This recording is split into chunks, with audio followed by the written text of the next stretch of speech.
comment dire, moi je ne vais pas rentrer dans la technicalité du dossier, effectivement, c'est compliqué, mais moi c'est ce que ça dit en fond et en écho.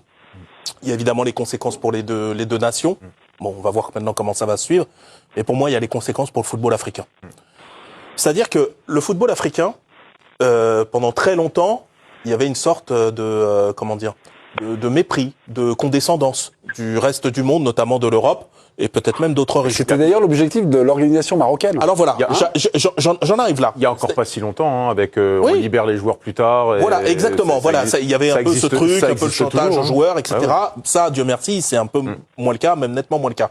De la France aussi, hein. Oui, non, mais de tout le monde, je pointe personne, tout le monde se reconnaîtra. On sortait d'une CAN 2024 qui était très réussie, très spectaculaire, avec des scénarios invraisemblables. Côte d'Ivoire.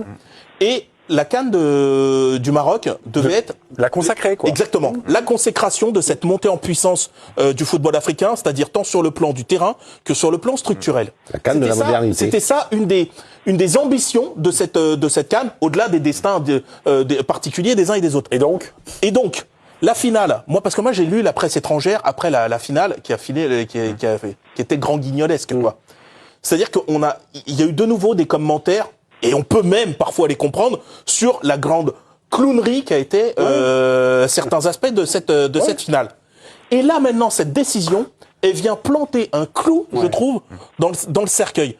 Je trouve que c'est terrible, parce que maintenant le boulot pour essayer de regagner de la crédibilité aux yeux du reste du monde, ce qui est quand même un peu une ambition quand même pour l'Afrique, moi je trouve que l'Afrique ne se rend pas service.